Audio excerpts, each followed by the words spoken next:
Kenekwa ngonyo manege mteno bosinke tata. See, no matter your differences with Mazi Nnamdi Kanu, no matter your opinion kumakia. Sometimes you sit down in your closet, sit down in your room. We're seeing your opinion in Nigeria today that he spoke against it. Sometimes you give honor to whom honor is due. The reason why you cannot different from other Igbo platforms in Kumaka this thing. I am not telling you based on emotion. Because Ezeoku when I refuse today will affect me tomorrow. Go. Ime ojo ojo.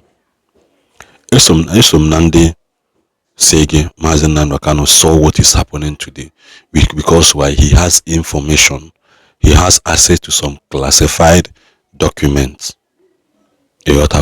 And also in doing so, he spoke against all these things. Fulani invade all these things. There is nothing like Fulani bandits. Boko Haram. Check is here today. So minus Fulani, Nigeria went over 5 to 6 other organizations cannot in this country today. Hanchalo are different from the origin of Boko Haram and other Fulani bandits. Then this person is not a threat to them. Why are they still keeping him in custody? This case will go down as one of the most controversial cases in the history of Nigerian political system. Even Ojukwu ataro their former Nnamdi Kanu ata today. Even Ojukwu ataria. Okay, you that version Ojukwu na Mazi Nnamdi Kanu ya apata. But it will not be by court victory. A day will come, which I have said it several. A day will come. No like this. In no breaking news.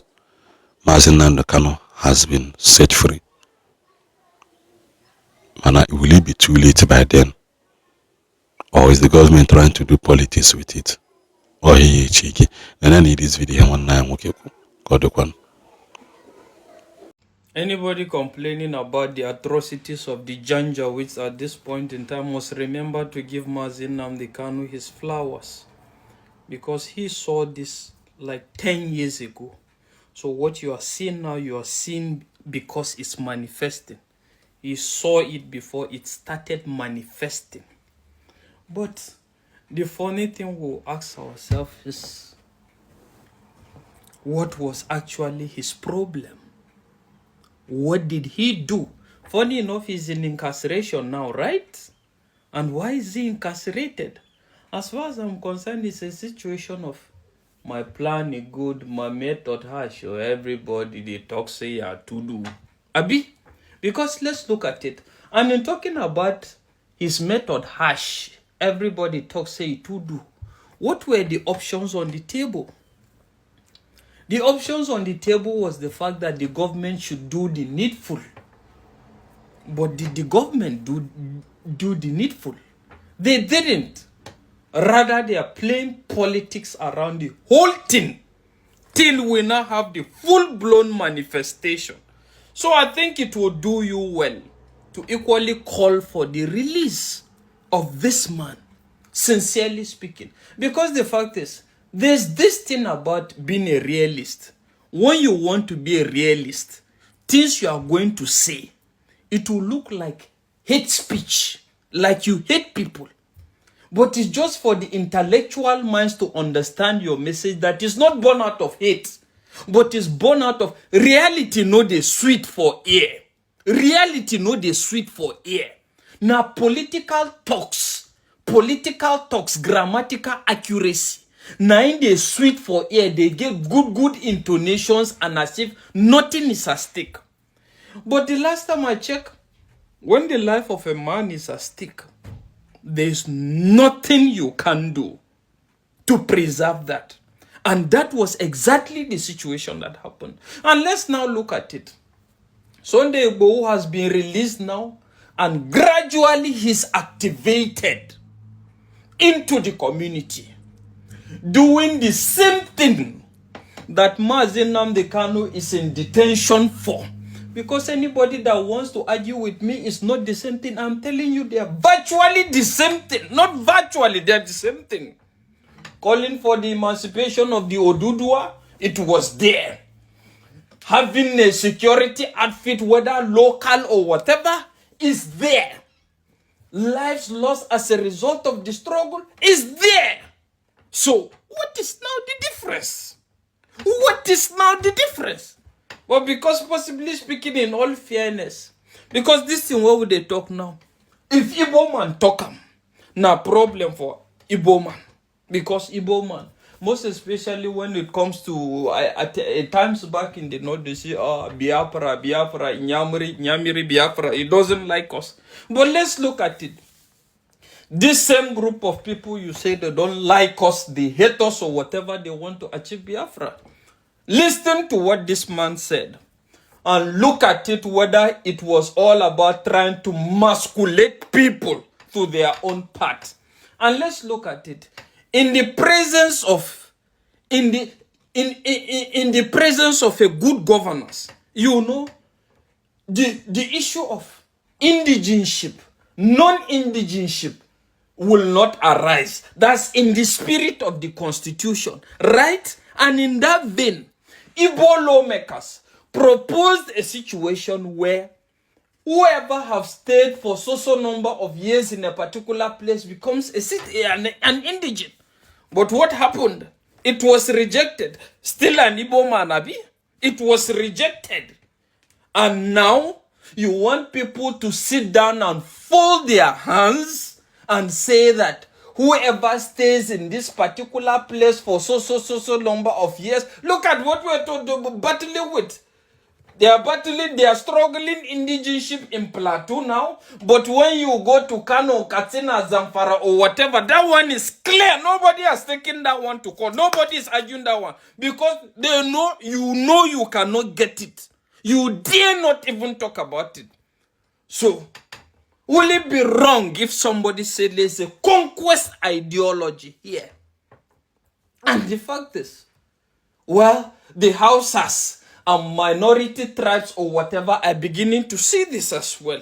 But the fact is, the earlier the government do something about this, the better. But at the end of the day, if nothing is done, I see a big problem. Real issue. I am telling you, real issue. And the fact is, when the government fails in their responsibility, people must definitely take the law into... They will become government of their own. Just like what is happening.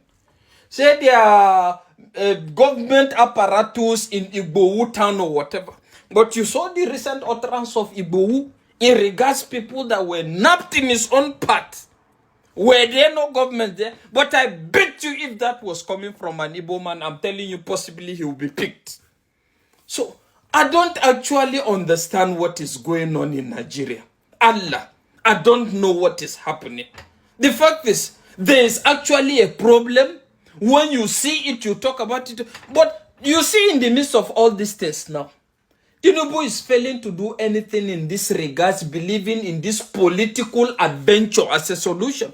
But I want to ask you, have you ever thought of Nigeria after your presidency, even if you are to give him 15 years?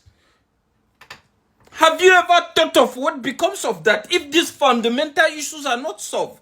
And a lot of people have proposed a lot of proposals. Even in my previous videos, I've made a lot of proposals. I say, okay, let's not say you are going to pursue all the Fulanis or whatever, concluding that they are all Janjaweeds. But the fact is, the ones you have at the moment, I think at this point in time, there is need for you to call community leaders. And what are even the traditional rulers doing? At this point in time, there's supposed to be a town hall meeting, a general dialogue, where these people will be called. And I'm telling you, the Fulanis have a structure that everybody is known. So if they want to account for everybody through the Ardos, I'm telling you they will be known. So in places where they are resident, call a meeting and let them identify these people and possibly say, these are the people we know, these are the ones we can account for. Any other person you see, any other place is actually not part of us. As simple as that. But it will never be done. Politicians will keep deceiving people that we are working seriously on that.